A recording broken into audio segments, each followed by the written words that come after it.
Hey, what's up, everybody? Thank you so much for listening to the Romans12One podcast. We would love it if you would go and like and subscribe whatever platform you're listening on to this podcast.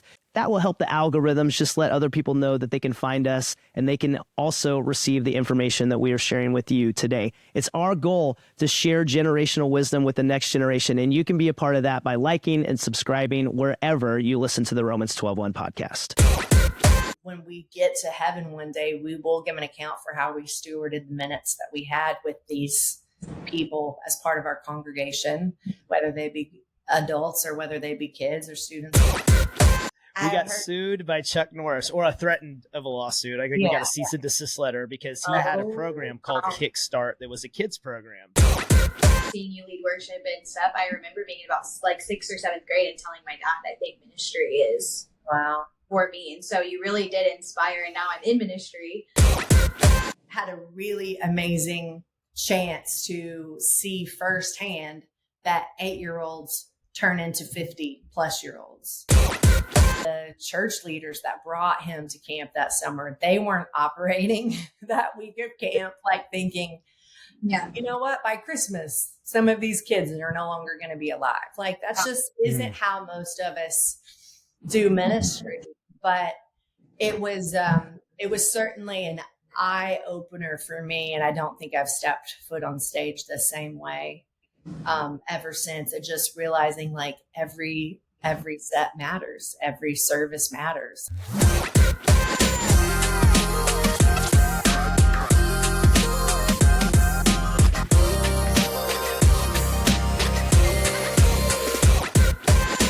Hey, welcome to the Romans12One podcast. It's episode 10. We've reached double digits. Double digits, baby. Yeah, it's double exciting. digits. Do you remember what it was like to get to double digits when you were a kid? I was just thinking about that. Yeah. I remember the first time someone used that phrase. Oh, yeah? I remember in church, in the original like church building that I was in. So when the church that you're at now, before they built the building. Before we moved. And we were in the ugliest room for kids' church with the ugliest. Was this before we built pews. The boat? Remember when we built the boat in the Kids Worship Center? I barely missed the boat. Oh, did you? You missed the boat. It got torn down like right after I got into kindergarten. Did you really? Wow. So sad because I was so excited to make it there. Yeah. I don't know why we were in that room. We were in the small sanctuary. Okay. With the ugly pews. Yeah. There was the carpet was blue, like a deep blue. We used to call it the Bronco room because the carpet was deep blue and then the pews were like bright orange. Yeah, big time orange. Yeah. I don't know if there was a renovation going on in the kids building or something, in the kids area or something, but we were in there for a pretty significant period of time before we went into the other room. And I remember they called it Celebration. That was like the kids. That doesn't matter. Because you moved out of We Worship into Celebration. I was in We Worship. With puppets. We had puppets. As a 90s baby. Early 2000s kid, the puppets led worship. But I remember being in there, and when there were birthdays that week, pastor, I say pastor these days, but the children's minister, Aaron, would bring up all the kids who had birthdays that week, and we'd sing them happy birthday, and they'd get a big nerd's rope. It was great. But he pulled this girl up and he asked how old she was going to be. And she was so uncomfortable. And she goes, double digits. And I had to ask my leader, I was like, what does that mean? She's like, oh, she's 10. And I was like, that's so cool. I can't wait to get there. That's funny. And then I reached double digits and I was like, this means nothing. Okay, so isn't it funny what sticks with you as a kid though, right? That's the thing that I remember. Yeah. Well, she had her hair tucked behind her ears and she was literally like leaning down like this and her bangs were falling in her face and she was like, double digits. Like she was so uncomfortable. And I was like, what does double digits mean? Because I would have been up there and I'd be like, I'm 10. Like that would have been how I would have responded as a performer child. And she was so uncomfortable. Double digits. I'll never forget it. That's hilarious. Yeah. So we're 10 episodes in. Double digits. Yeah. I've got friends who do podcasts, and when I'm listening to them do like episode 125 and 240, I'm like, holy cow. That's a lot. That's a lot. That is a lot. That's a lot years. I know. Unless they're doing it every day, which. Whew. So you are now in a place where you're watching your baby grow up, which is pretty cool. I just don't know if we can talk about this, Dad. Yeah. Is this going to be tough for you? This is brutal. He's almost 1. He is. He's going to turn 1 this year. It's pretty exciting. People keep talking about it. Like, I can't believe he's almost 1. I'm like, what are you trying to do to me? I tell people today, as a parent who now has adult children who have children. When we were your age and having kids, like people would say to us all the time, don't blink, it goes by so fast. There's nothing anybody can say that will prepare you for what that is. For how fast it actually goes. You know, it's true. Things speed up. Yeah. When you have a I kid. remember when you were born, and then I know you probably remember this, but like I'm going to tear up even. I was like, this. Dad. No, I remember when you were born, but like maybe one of the most significant days for me is visiting you at the hospital right after you had math, and just like it wasn't that long ago. I was holding my little baby girl when she was born, and now I'm watching her hold her baby. And anyway, I was probably like throwing up or something. Yeah. What? Thanks for breaking that ice. You're welcome. It's good. I can watch the no, literally, I'm like right after I had him, I just started throwing up. It was hilarious. That's hilarious. And someone was like, took the baby off me and handed him to mom. Mom was like, he needs to go to his dad first. And it was just like a whole moment. But you came and visited me before you literally came to the hospital before I even like transferred into recovery. Yeah. I was literally like, just had him. That's when I'm like, it's probably like throwing up or something. Man, that was the kind of the moment I realized like things go really fast. Yeah. So, you know, if you assume that you've got kids for 18 years and you multiply that by 12, you know, you have a limited finite number of months when you get with your children or that you have with your children. And I think the thing that is, and truthfully, like, as you know, I did youth ministry for a while. Once kids hit like 16, they start kind of getting jobs in their own life. You know, I was 14. I was an overachiever. You were? I was bored. Yeah. And they don't go to churches often when they have their own cars and drive and that kind of stuff. And so our influence as parents is small, pretty limited. Sure. You know, and you start thinking about the average church attender attends church once out of every 3 weeks. That's changed a little bit since the pandemic. We're starting to see kind of an uptick in that. But if you want to kind of hold that as a metric, that means, you know, 1.25 times a month, you know, your kids are actually in church with you. You know, you start to realize like the influence that I think church plays, you know, in your children's life and how important where you take your children are. I think this is important to me because being a minister, I was in church all the time. And the thing that I would pray all the time is that my kids, because they would see a side of church that most people don't see when you only attend one time every 3 weeks, that they would not resent the church because of it. And one of the things I love about you and your older brother is that you guys are very involved in ministry. That you guys are still. Talk a little bit about the influences that you had growing up. That what kept you there? Yeah. I first of all, like growing up, church was very instilled in my brain that it was not optional. Yeah. To the point that there were things that I didn't get to do as a kid. I was a dancer and I loved it, but I wasn't able to go. Yeah, we didn't do competitive. Yeah. Like I wanted. I was desperate. I wanted to do competitive so bad. And it was a no because it would put me out on weekends, out of town sometimes. And that would mean I didn't go to church. There were sleepovers I wasn't allowed to go to because it would take me out of church. Yeah, Saturday nights. Yep. And it was, and you know, there are people that some of my like friends when I was a kid, it was, can I go stay the night at their house? Let me check with their mom, make sure they're coming to church on Sunday morning. Like it was very, and you know, like for the older generation, that sounds very normal. That they're like, well, yeah, of course. But like, as even we're in the buckle of the Bible Belt. And even as time has gone on, I've watched my generation care less and less about it. But I think that's number one. It was never an option to be in church or not. To like the point, like if I was scheduled on planning center before I was like really in like full-time ministry like I am now, when I started at my current church, before I was on staff, if I was scheduled on planning center, there was no option to decline. Yeah, right. It was like, oh, I'm scheduled. Like I have to be there. And to me, that was a no-brainer. And it was interesting, like once I like came onto staff and started leading a team, that people would decline. I was like, that's crazy. Like, and if I had to decline, I was like, oh my gosh, I have to tell them I can't be there. And it was like, dang, like I missed it. I didn't put in my block out dates. Like it was literally like a thing in my mind. And of course our worship pastors were like, it's literally fine. But to me, because church was never optional, neither was serving. Like it just wasn't a thing for me. It took me a minute to realize that that is literally not normal. That's just how I was raised. Yeah. I'm very thankful for that because that kept me in church when I didn't want to be in church. Because the idea of not being in church felt wrong. Even when I was questioning, there's a whole season between like graduating high school, going to college, and then like leaving college, where I was like not sure about this whole church thing. And it just never settled right in my spirit that I wouldn't be in church because I was always in church. Like, this is what you do. If you're sad and you're broken, you don't run from church. You go to church. Yeah. That's just how I was taught and raised, even when the church hurt me. And I was burned in youth group. Like, I went somewhere. Yeah. And I think, so you're asked like my big influences. You were my number one influence in that. Because even as a pastor's kid, a lot of pastors' kids will have to sit there and say, I was forced to be there.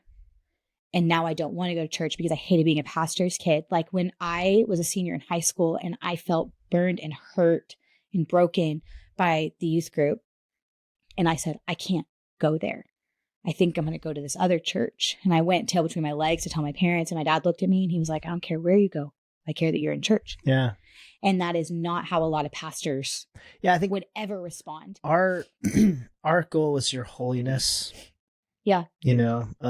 Yeah. And so like for us, if we saw anything getting in the way of that, you know, you were set apart, and we could tell that at an early age, like you were set apart. Thanks. And I think the Lord does that, right? You can look at all of your kids and be like, this is what the Lord has gifted them with, and this is what he's set them apart as, and who he set them apart as.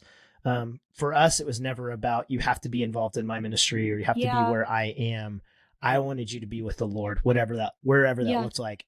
That does not look like, you know, as a dude, I hear, well, I can find the Lord out in the wilderness, or, you know, the end of a fishing pole, or, you know, all these kind of things. Of course you can. Sure. But he's everywhere. If that's your version of your prayer closet, that's great. But exactly, you know, that's not community with Jesus. That is not community with Jesus and the bride of Christ. Right. And so for me, it was always like, I just want you to be connected to the bride, wherever that looks like. And, you know, and there would always be theology things we would have to talk about, stuff like that. But, you know, I just wanted you to be with the Lord and with his people. And that was more important to me than, you know, and that was being with me. That was made evident since I was a kid. My dad always said, like, your relationship with Jesus is not my relationship with Jesus. And there are things we might disagree on. Yeah. But the fact that you love Jesus is the thing that's the most important to me. Yep. And that's what we've always talked about. And even though we might have differing views on theology or systems or like whatever it may be, I never felt like I had to be in a place where I couldn't serve or that hurt me, or like I never had to be in my dad's ministry. And I think that is a major reason that I'm in ministry. And I mean, I've had literally like as like recent as a few years ago, had like been in a room with megachurch pastors and them looking at me and saying like, how does your dad feel about you being in a different church? Like literally like just like going through that as like, I'm a parent and my kid's about to graduate high school was the seat that they sit in. Amazing pastors. I adore them. But that was like his question to me, leading a church of thousands and thousands of people. Yeah. Like he wanted to know how my dad felt about me being in a different church than he was a worship pastor at. I was able to encourage that because their kid is now going to college in a different state. And like, you know, that's hard. I'm sure it's hard for any parent, but for me, it never felt like you have to be at my church. And I think mom even struggled with it a little bit more than probably you did. Yeah. Cause it was like, we do ministry as a family and mom was like, I'm not happy, but I gotta be here kind of a thing. Like that was low key. But it was very like, my dad wanted me to be where I felt the closest to the Lord. And that was a season in my life where I could not be in that room and trust Jesus because there were people I didn't trust. Yeah. And as a 17, 18, 19-year-old, I didn't know how to differentiate people in Jesus yet. Yeah, man. There's a big difference in God and God's people. And I could not, I struggled. I was like, but these are the people that are representing Jesus. Like, why are they not representing this side of Jesus that I know is there? And I wrestled with that. And I was like, I think I'm going to go to this other church where no one knows me. And there was so much healing in that. And it reminded me of the call to ministry that I got in 7th grade. Yeah. And like, talk a little bit about that. Yeah. So that's where I'm going to go next. Like, we got to interview, and I'm so excited about this. We got to interview Yancy, who's a children's worship leader. Yeah. And I was introduced to Yancy. Oh my gosh. Technically, I've probably like known about her. I don't remember a time I didn't know about her because she was doing Super Starts. Yeah. Which was she had a little praise party. So there were the videos we were showing in kids' church. In kids' church was her. And since I was a little kid, I don't remember a time where she wasn't coming to like lead worship at our kids' church. And she was the coolest. Yeah. She had spiky and pink hair and she was dressed really cool. She had skinny jeans, these cool boots on, and she played electric guitar. And I was like, she's a boss. Like, I just thought she was so cool. And when I was in 6th or 7th grade is when I started serving in kids' church with the kindergartners. I'd moved out of the We Worship. Yeah. That's where I started. And I loved my little preschool kids so much. And when they graduated and went on to kindergarten, I wanted to move in to the kindergarten with them. And there was, I was in 6th or 7th grade. I can't remember, but a very significant moment where she was talking about with the leaders. And I just happened to be like walking by. And she was talking about with our children's pastors, like why she loves kids worship so much. And I was like, I'm going to do this one day.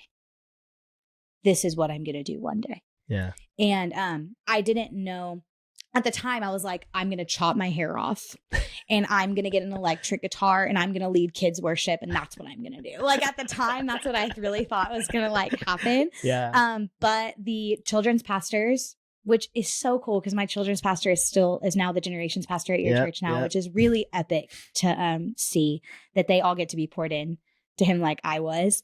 But he let me start leading worship in kids' church.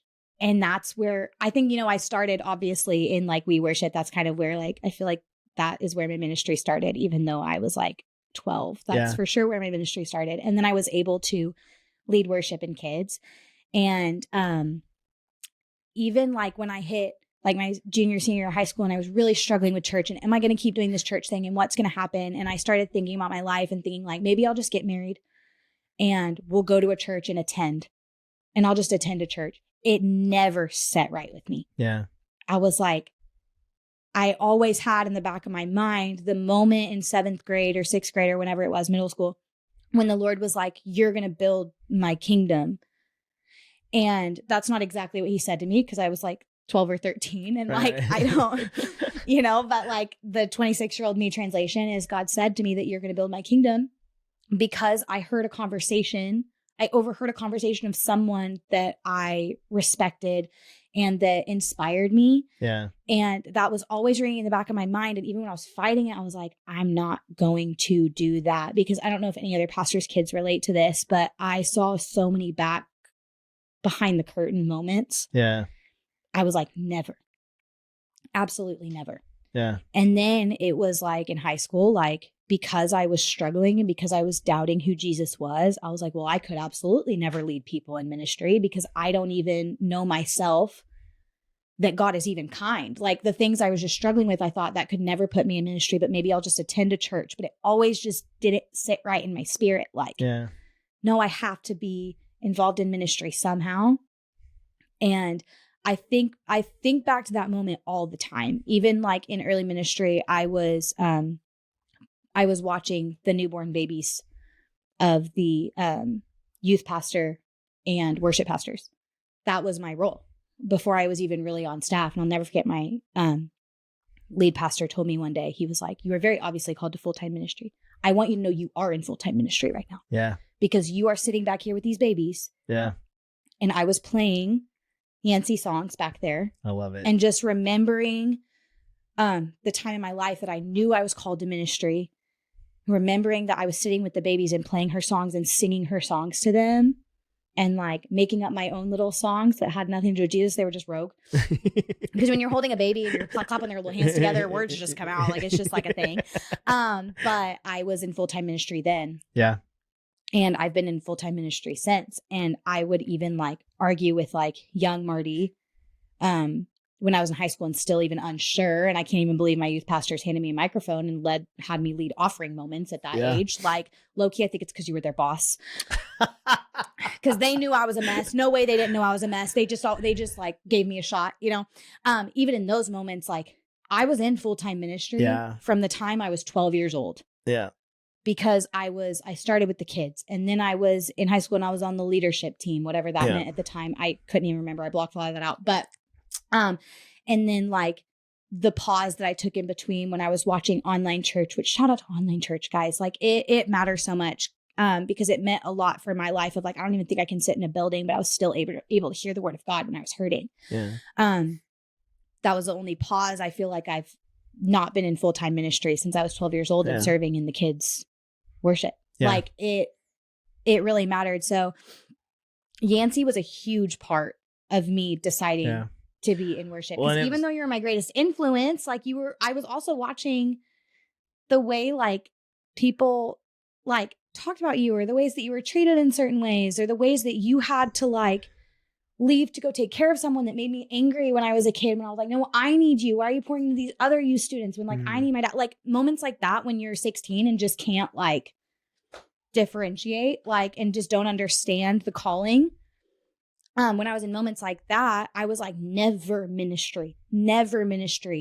But people like Yancy in that moment that I had with her are like the reason that That's awesome. am able to be in ministry. Well, what I love about her, she understands those moments maybe better than anybody, and why they matter, and why they matter. Yeah. And so we had a chance to talk with her, and you got to be a part of that conversation. Guys, she's my hero. And, she was my childhood hero. I told her that. I was like, you don't even understand. Like, you were my hero. Yeah. As a kid. That's really cool. Yeah. I'm excited for you guys to hear this conversation with Yancy. It's going to be awesome. Let's check it out.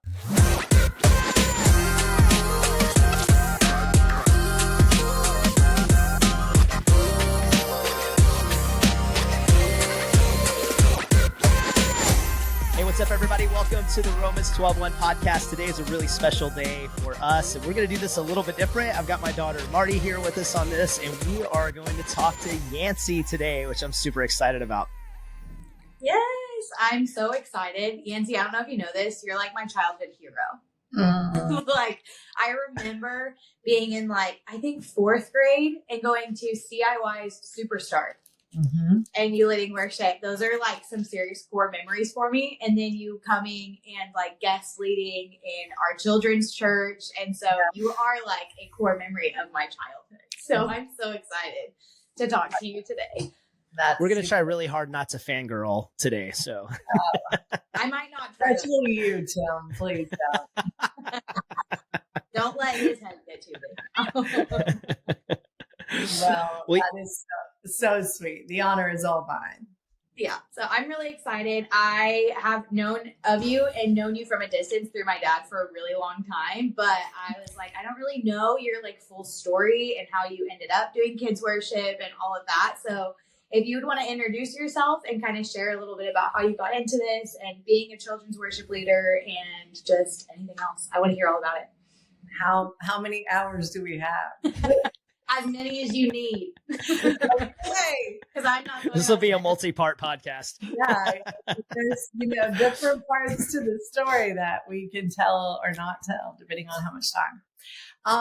So I guess currently the current version of me, and then we'll back up, is that I am a worship leader and songwriter for kids. I make music and all sorts of worship resources for kids and families. And I'm blessed that a lot of churches use the content that I create. And even through the years, that's kind of expanded beyond just music or lyric videos. I've been doing that before, like artists did those for every song, because it was a resource for church, is just always trying to answer the needs that I feel like I find out are there, as I go to conferences and talk to church leaders and, have conversations where they're kind of picking my brain on something they're experiencing in a classroom and whatnot. And I always walk away from those just kind of going, okay, what can I do to help? And, so through that, I have a curriculum series that I wrote all about worship that really stemmed from just knowing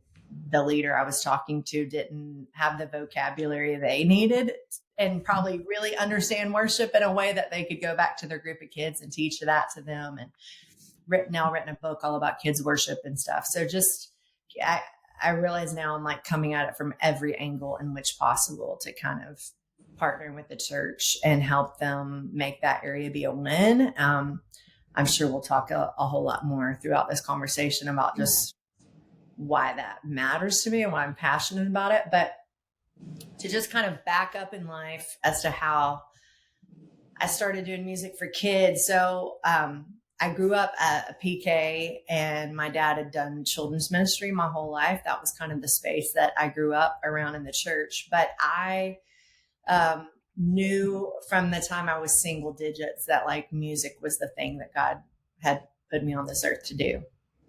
And so everything in my life was pretty much consumed with that and obsessed with that. And so, took my piano lessons and had all my soundtracks back when they were cassettes. And you might have to explain what cassettes are. Listen, I know about them not because I was in the era, but because I found my dad's in a box when I was.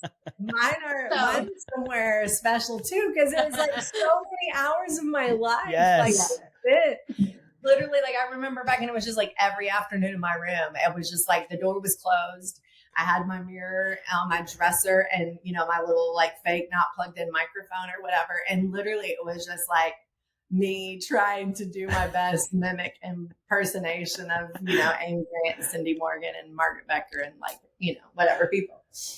So, music definitely was the thing that I was, focused on. And it's interesting because it's like looking back to, I now realize I'm like, oh my gosh, like, so many of those volunteers in our church, children's ministry and student ministry and young adult space. I actually crashed our college and career group back when I was like in middle school because they needed a keyboard player that desperately. They let the middle school play. They love it. Shows how desperate they were. I was just excited for another chance to go, do music at church. So, looking back on it now, I realize I'm like, it's literally like those people in some way had an inkling to what I was going to do and who I was going to become. Because you just start reflecting on those conversations and just things they said and did that they didn't really have to say and do, and it's just looking back, you're like, oh my gosh, like God had revealed to you in some way, Yeah. Really grateful for that. For just all those people along the way that built me up and encouraged me. So when I was 15, I did my first concert for my youth group, which, side note, has been a really impactful thing because my youth pastor asked me to do that. At the time, I'd only ever sang special musics. And so to sing, it was only a 30-minute concert, which now I'm like, that's nothing. But it's a long worship set. When you only ever sing the offertory, that would require you to talk to people in a microphone. It was a big deal to have a 6-song set. It is.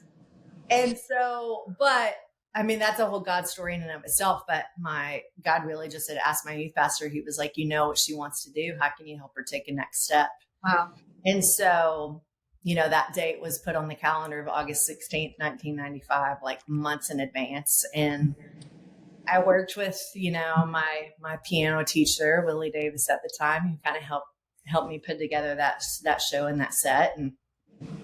And that really then was the thing that started the snowball, actually rotating down the way, where went out and started doing other events. So then just to kind of fast forward a whole bunch of stuff, started going back and forth to Nashville, started writing CCM songs and trying my hardest to get a deal as a CCM artist. Met with so many different A&R people and labels and had deals that were stupid that, you know, thank God I didn't sign. I had some other deals that I really wanted that didn't pan out.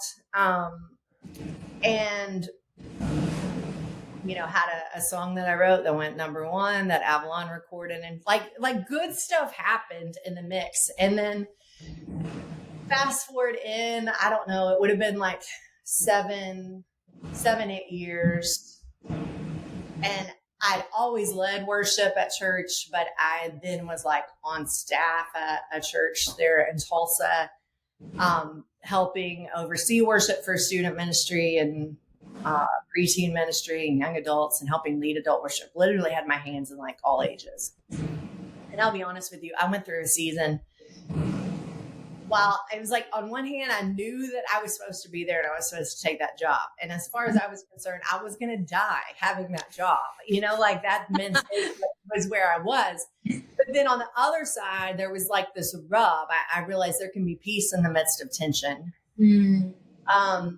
There was a rub because I started going like, oh my goodness, did I miss it somewhere before? You know, like, why did I go to Nashville? Why did I learn how to record? Why did I go meet with these A&R guys? And like, just all the things about that side of it that no longer were making sense in my local church context.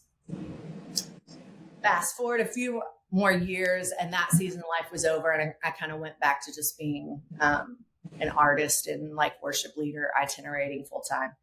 And then it became like crystal clear, because it was like, God was like giving me the last pieces that I needed in my belt of knowing what it's like to actually lead worship and oversee teams and mentor worship leaders, and like all the things of like doing church, and especially doing church in a very big way. I needed those things that those last few years had a lot of me. And so as I went through that transition, I'd already been dipping my toe in the water of writing some songs for kids, but it wasn't anything at the time that I thought was like, this is a career path. This is something. I say it was easy yeses, because God's sneaky like that, you know? Yeah. And looking back, if you had told me as a 15, 16-year-old that one day the #1 song in my catalog was going to be a song I wrote for preschoolers, I don't think that I would have been very impressed. You know? I don't know if I would have given him my yes in the same way, but God was smart, and he waited till I was in my late 20s to kind of then be like, just keep opening up doors for me to do stuff in kids space. And as I was kind of even in that transition, that's when I met the people of CIY and started leading worship for Superstart. And it just became really obvious that like God was blessing the things that I was doing for kids and preteens and families. And so everything just kind of got to a certain point where it was like, okay, this makes a ton of sense. And, you know, if you rewind back to the original piece of my story, and that is I'm a PK of someone that's been around children's ministry my whole life. And so it is like, for the first time, it was like God literally put all the pieces in my life and put them in a blender, and then was like, this is the dish that I want you to serve people, you know? Yeah. But it was like, on the flip side, I can tell you there was never one single conversation with my parents where my dad was like, have you thought about taking children's ministry and mixing it with music? Like, they, you know, at one point they were actually trying to talk me into doing pop music, because there's millions of more dollars available. You know? I was like, he's thinking retirement. Sounds like parent. I'm supposed to do Christian music. Like, I know that that's what God has for me.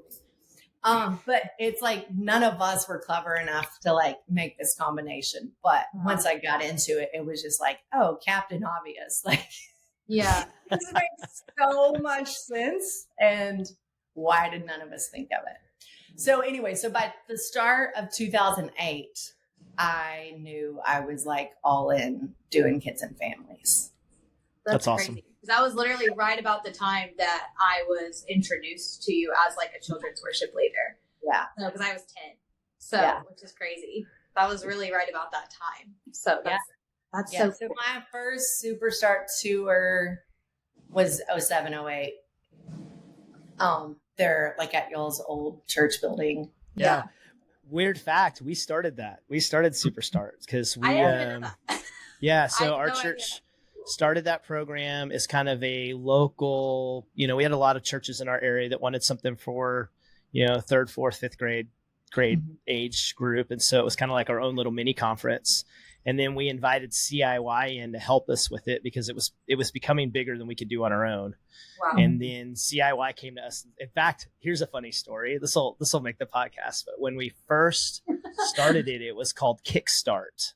Yeah. And we got sued by Chuck Norris. We got sued by Chuck Norris, or threatened of a lawsuit. I think we got a cease and desist letter because he had a program called Kickstart that was a kids program. And so we had to change the name from Kickstart to Superstart. So, and then about that time, CIY came in and started helping us, and we eventually turned it over to them, and then they took it, on the road. So what's really cool about this connection, I think, is we started something, you got involved, and then the impact you had on Marty, I think, was a result of, all those things kind of coming together, which is pretty cool. Yeah. Yeah. That's so cool to know about those links. Cause I'm also a pastor's kid, obviously. My dad is not what got me into ministry. I was always like, no ministry. But when I was in about middle school, after like being around you and seeing you lead worship and stuff, I remember being in about like 6th or 7th grade and telling my dad, I think ministry is for me. And so you really did inspire. And now I'm in ministry. And so you really did inspire what I'm doing now. And dad needed to. But when I was a kid, it was like, no way am I ever going to work for a church. I said the same thing. I was like, I want a different Yeah. I was like, I know this set. I'll take music's politics. That's crazy. So you have a book called Sweet Sound, which I've read a couple of times now. I love it. You talk a lot about your relationship with your dad in there. Talk a little bit about, influence he had on you, how that's influencing you now, now that you're a parent and you're in children's ministry doing music. Yeah. Yeah. I mean, certainly I'm a daddy's girl, no doubt about it. So, I get it. So yeah, I mean, it's like where to even begin. My dad definitely was, as with a lot of people, he worked a lot, but he was super intentional to spend a lot of time with us. And we spent Saturdays at the church helping him get set up and do all the things. Like now people have interns, but in the 80s when I was a kid, it was me. Also early 2000s. We were free labor. The things. I think at some point dad goes, yeah, like anything an intern does, like my children did that, true story. Awesome. So, we would spend Saturdays technically working at the church, getting things ready and making visitor packs and straightening chairs and like all these things. But, within that, like we went to lunch, and then when we were teenagers, sometimes that meant we went to the store and got a new pair of jeans, or, this one week it was like free sock Saturday, or whatever.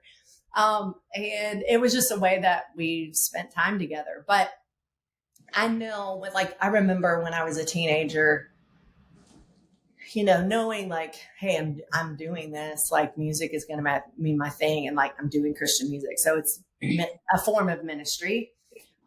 Even if it was going to be just doing concerts and stuff. And I remember my dad, his name's Jim Weidman, and he's definitely like a teddy bear of a person. He's no doubt a people person. But he would just tell me, he's like, you got to love people. Mm-hmm. And I remember like as a teenager, not really understanding what that is. Like, obviously I know he's a people person. So like you can watch how he interacts, but it's like, I literally have watched over the years where it's like, he is a dad figure to even those other people in the congregation that don't have a dad. Like that's just how he steps in. But I remember him telling me like, you got to love people. And I remember even going to like another staff member that was a friend of dad's that also was like clearly someone that loved people. And I remember, probably being like 16 or something, just like standing in front of him crying, going like, Dad says I need to love people. And I don't know what that means, And I still don't even know if I could like articulate it, but I certainly know like, okay, over the last like 2 decades of my life, like I've comprehended that in a way of understanding, just loving the people that I have the opportunity to minister to. And honestly, like, just a small example of that too, like I was a PK, but I had a really good life. Like, I don't have, my drama has all been as an adult, really. It wasn't in my childhood. And so my life really had been perfect. And it wasn't until I was in my late 20s that, like, my world as I knew it fell apart. And I also realized that very first year back out on the road, where, like, I had a lady standing in front of me talking about her husband walking out, and, you know, just the current situation. And I realized if you had rewinded my life 9 months, I would have had no mental capacity to relate to what that woman was feeling. Yeah. I didn't have that exact same situation. I wasn't a spouse that walked out, but there were people in my life that were no longer there. And so there was a certain amount of abandonment or rejection, or, you know, just people giving up on you as a person. Yeah. And, you know, and I realized I was like, as much as this season of life stinks and is not fun to live out, I was fully aware that it was all going to make me be a better minister than I ever would have been if life would have stayed picture perfect. Wow. Because I could relate to people in a way that really I didn't have the vocabulary or the reference to identify with certain people when they talked about stuff that was going on in their life. So, so that's a biggie. It's just that whole love people. I think it all goes back. And I kind of say, like, that's Dad's secret sauce of being in ministry, as he still is doing it. I think like 50 years and virtually, you know, like, and he's almost there to that mark. His secret sauce is his relationship with people and how he loves them. Yeah. So that speaks volumes. Yeah. That's beautiful. I love that you were talking about your childhood and how, like, amazing it was. So I am curious, because your dad was a pastor and I grew up very similarly, but how do you think that having a dad in ministry and you being in ministry now has shaped the way you parent and do ministry together? We're going to get deep on this podcast, guys. Yeah. I'm a new mom, so every time I get a chance to ask someone, how do you parent and do ministry? I want to know. Yeah. I mean, it's interesting because it's like, in some ways, like, I know my kids are like ministry kids, but it's not anything the same way. Sure. You know what I mean? Like, my commitments all look very different than that, like, working in a church commitment. And, you know, now as my boys have gotten a little bit older, like, they stay home a lot even. And so I feel like they can almost be oblivious in some ways. Yeah. To what I do. I definitely don't feel like it affects them. But I think when I reflect on things my parents did, that I can see worked well on me, is that my parents spoke in repetition a lot. And, you know, like, just a couple examples. So, like, my mom, she would quote, "It was a Mile Lefevre and Broken Heart," like, rock song, "Love God, Hate Sin." And she literally signed every single birthday card, "Love God, Hate Sin," "Love Mom."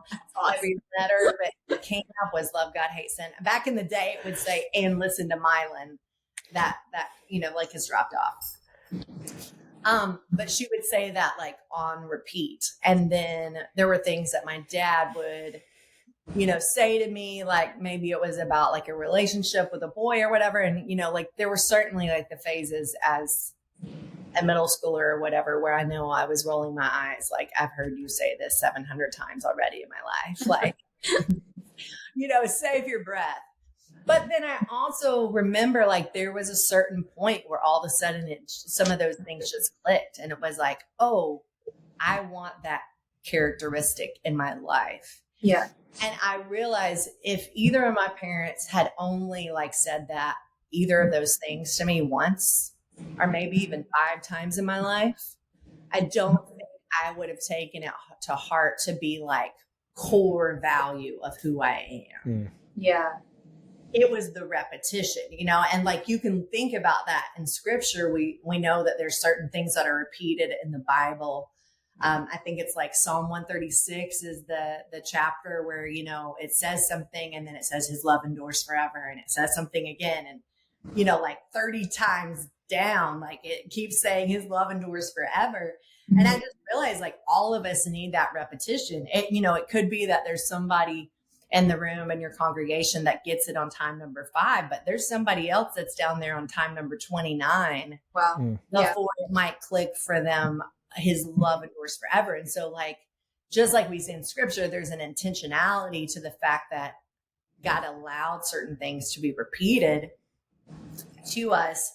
I just realized that was definitely a win that my parents did. So like, as an example, I do the same thing. I sign every birthday card, every, Valentine, like all the things to my boys, love God, hate sin. Wow. Have a necklace that says it.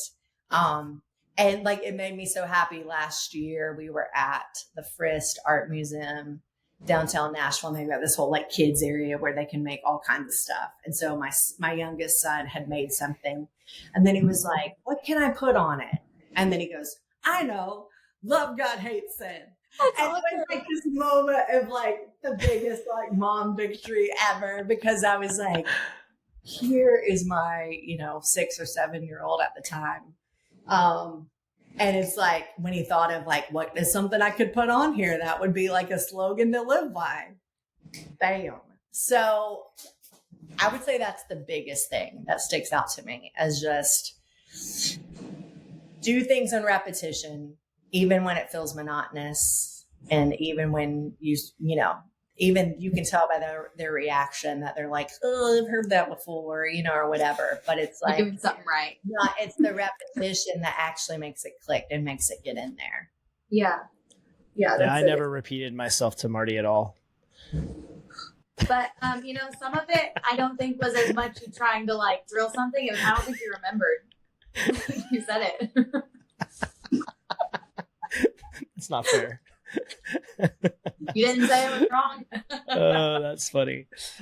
Yancy, I want to shift a little bit to kind of your core ministry now. Talk a little bit about parents and the importance of worship when they're raising their kids and teaching their kids how to love God and how to follow after Jesus. Yeah. Well, plain and simple, I believe in the power of kids worship.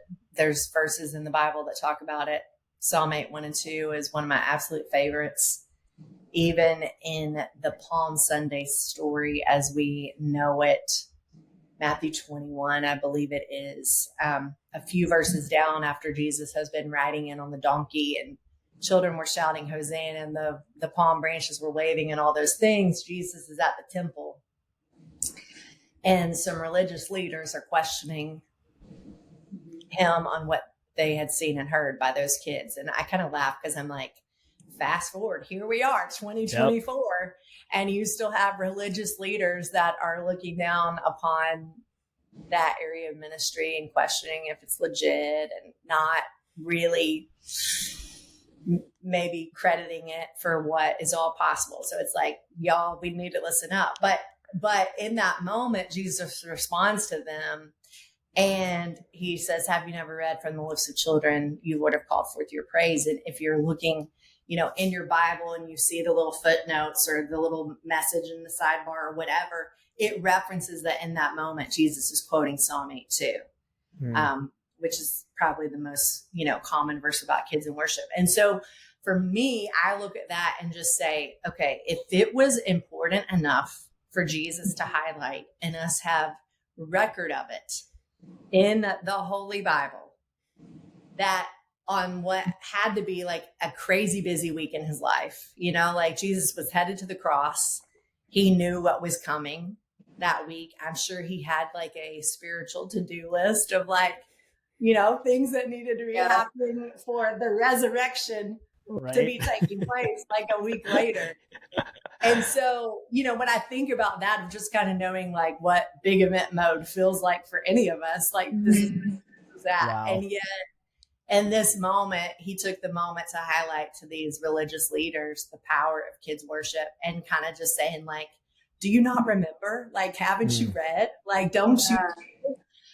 To me, I feel like that is very much like a Jesus mic drop moment that we should be paying attention to better as church leaders and as parents. And so I definitely have a dream that one day every church leader will champion worship to happen in the disciples that they're making, just like we champion all the other things, like in most churches, we're great at focusing on missions or focusing on serving our community or loving others or giving an offering and, like all of these different things. And like every one of those are good and valid. Yes, they are. But just as much, like fruit of being a Jesus follower is that we will worship him in spirit and truth, know? Yep. So I feel like it is a gap. It's like a dysfunctional gap in so many of our churches because we allot minutes in our services, but we don't always use those minutes and those songs with maybe the amount of intentionality that we should. Wow. To really look at that as I'm helping people experience God's presence. I'm teaching them the pathway of running to the Father in everything that they face. And so, for me, I just am saying, let's back it all up. Let's answer that question as a church, as a maybe not a congregation, but the staff, the board of elders, like whatever that looks like let's answer the question of what kind of adult worshipers do we want to have in our church? And then let's back the process up and actually start in nursery and preschool to start, curating these times of worship and teaching people in an age appropriate way, something about what worship is, creating opportunity for them to take part in those different kinds of songs, even actually teaching them slower worship songs, even as young kids. And a perspective shifter for me these last couple years. I had led worship at a preteen camp a few summers ago, and fast forward 3 months later, and I received a phone call where the mom of this little boy was asking me to sing at his funeral. Wow. He had been in a car accident, and the dad and this son, there were other kids as well, but the dad and the son had passed away. Wow. And Jacob, was at camp 3 months before at this preteen camp. And so he really loved, my song, Super Wonderful. They wanted me to sing it for the funeral. And I, as I walked that out, I just realized I'm like, I did not step on stage that week at camp really thinking that something like that could take place with somebody in the room. It's easy for us to just imagine their whole life is ahead of them, And, I would think it's safe to say that the church leaders that brought him to camp that summer, they weren't operating that week of camp, like thinking, you know what, by Christmas, some of these kids are no longer going to be alive. Like that's just isn't how most of us do ministry. But it was certainly an eye opener for me. And I don't think I've stepped foot on stage the same way ever since. It just realizing like every set matters, every service matters, like every song matters, because we don't know exactly what the future holds for any of us, but especially like as well, I want to be intentional, and I want to have a purpose and a goal and a plan for where I'm taking people, because it matters. And I think when we get to heaven one day, we will give an account for how we stewarded the minutes that we had with these people as part of our congregation, whether they be adults or whether they be kids or students or whatever thing. Like, we'll give an account to God for what we did to steward those opportunities. Yeah. And so that for me definitely just was a game changer in my mindset. Wow. Yeah. What That's do you think? powerful. Because you talked about like intentionality in your process. How do you personally walk that out practically? Like, what is that process, and how do you make sure you keep that intentional? Yeah. Well, I mean, every worship set is a journey. And so, there's different factors of it, obviously, of how many minutes you have or how many songs you have, and course, like yeah.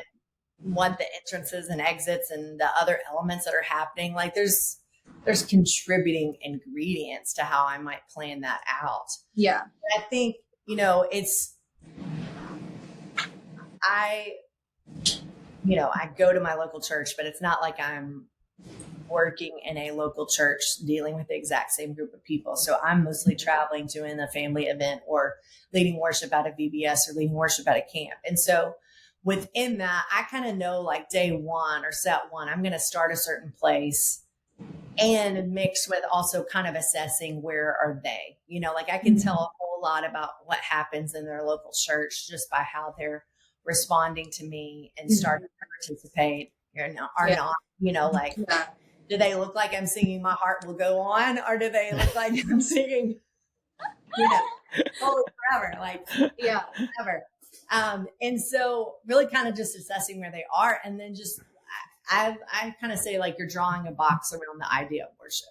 And so every session, then I'm going to talk to them a little bit more and just give them more understanding of what worship is, how they might take part in it, give them different challenges of taking a step or breaking down for them what lifting their hands in worship means. Like it just kind of layer by layer, week by week. And, in some of these cases, if I'm doing a camp, I mean, that's the same amount of sessions that a local church might have for 2 to 4 months, depending on family attendance, so it's kind of an intense thing. But, scripture tells us that people perish for a lack of knowledge. Mm-hmm. You hear that verse used in a lot of contexts, but I can at least say in our American church, I think we have a lot of spiritually malnourished Christians. Yeah, for sure. Because yes, worship happens in our church,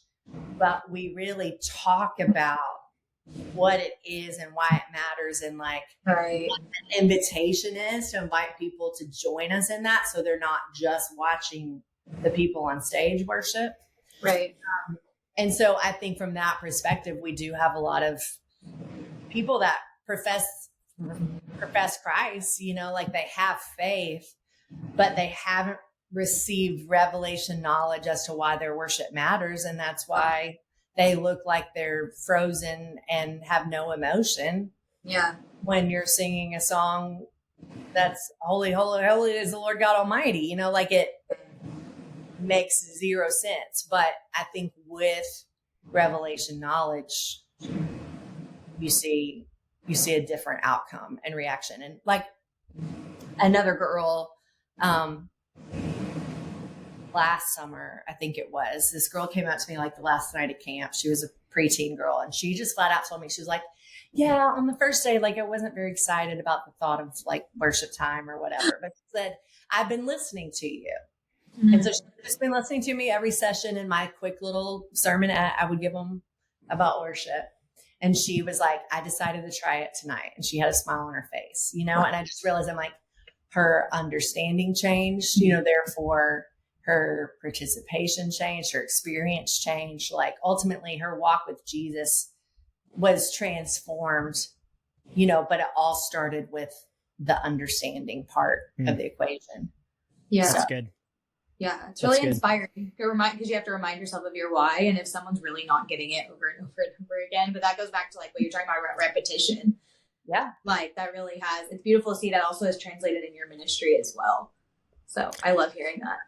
We also, I don't know why this is, maybe Yancy, you could speak into this a little bit, but we feel like we have to dumb things down for kids. You don't see that anywhere else. I think for whatever reason, churches feel like they have to make things easier for kids. And meanwhile, they're out learning calculus and, these big ideas in school. I mean, My son was learning algebra, in the 4th grade. I think I was 7th or 8th grade before I started learning that kind of stuff. So you've got these big ideas and these big concepts everywhere else in their life, but for some reason we're trying to make it easier for kids.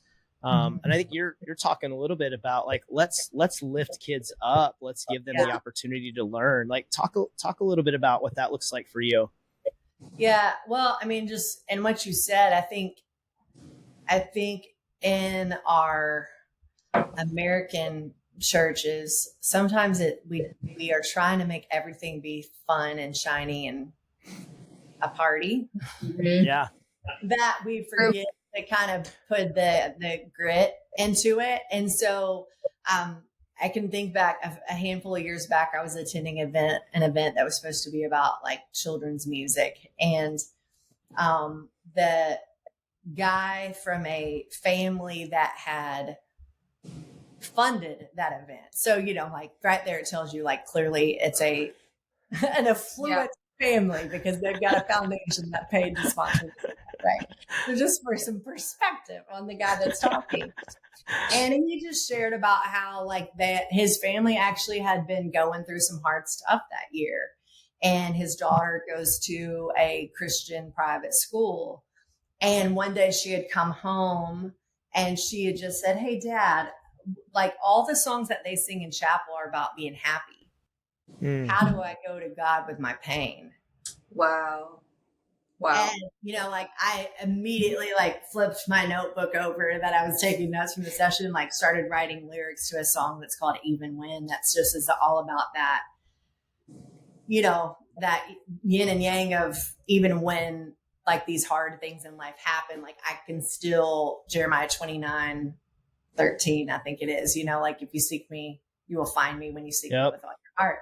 And so that's kind of the trade-off is like, even when, and I felt like that story perfectly articulates what so often in a Christian school or in a children's ministry, we're just trying to paint this picture of a super happy, joy of the Lord is my strength, sort of concept. And it is, and it's true. Okay. But you've got to have that balance in there. And that's where, again, it's like, for me, it's teaching kids where they know how to run to God, because the thing about it is I want them to have fun, this Sunday or at that movie camp or at a Superstart event or like whatever thing. Yes, I want that to be a great time, but it's less about them just having an amazing Sunday or great time for me.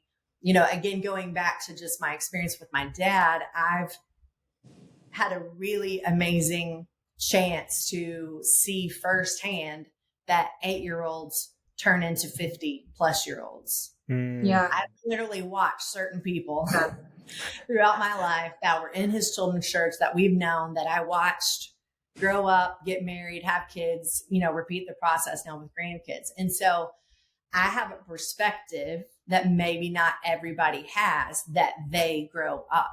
And yes, this particular service we get to be a part of, it matters. Yes, it does.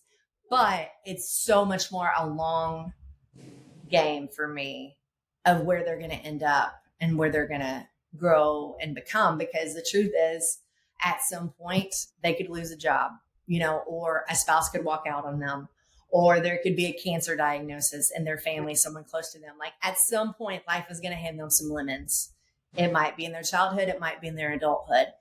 But I want to do what I can do to plant God's word in their heart through the songs that I'm able to lead them in and the songs that I write, so that they know even when those trials come, there's an option. Yeah. And God is the one that can meet them in whatever it is. I love it. That's beautiful. Hey, as we wrap up here, can you tell us a little bit about how people can get a hold of you and your ministry, and how they can invite you to be a part of their events so that you can help connect them to the Lord?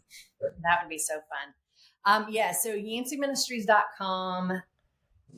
all sorts of things. I do music for younger kids called Little Praise Party. If you've ever seen kind of the cartoon version of me, that's what that is. And then that is so much fun. That's my favorite thing. I love it. I was gonna say that's like I pictured it immediately. Oh man! And then I make very like normal sounding music, either just using my name Yancy or using Kidmin worship. I say it looks and sounds normal. I'm just very intentional about the arrangement of the song to make sure that like preteen ages, for instance, will not roll their eyes if you go to use it in your local church. So there are 2 different musical landscapes in which I live. And like I said, there's a curriculum that teaches worship called Heartbeat. You can learn more about that at yancyministries.com/heartbeat. Learn more about my book, Sweet Sound, The Power of Discipling Kids in Worship, yancyministries.com/sweet sound. And then on Instagram and Facebook and all the places, I use Yancy, not Nancy. So those accounts are the place to find me. And if you want to learn specifically about events, like you said, yancyministries.com/events, plain and simple, and do a lot of family concerts or leading worship for special kids events, do Christmas concerts that are a lot of fun too. So as someone whose family has benefited from your ministry, I would encourage anybody listening to get a hold of Yancy, go check out all of her resources, and invite her to be a part of whatever you're doing at your church, because you will be blessed just like we've been. So for sure. Thanks so much, Yancy. I'm super excited that we get to have this conversation. I know you and I get to see each other occasionally and just have normal talks, but it's always fun to get to hear your heart and share that with other people. For sure. Well, thank you so much, Marty. I'm proud of you. Oh, thank you. Thank you. That means so much to me. Yes, it's so fun. Your dad was raving when I saw him in Florida telling me about you. And so it's awesome. I'm glad you guys are doing this together. Oh, same. It's so much fun. So much fun. We love chatting with you. I'm so thankful we got to do it together. Yes. Definitely. Do it again sometime. Yes. Yes, we will.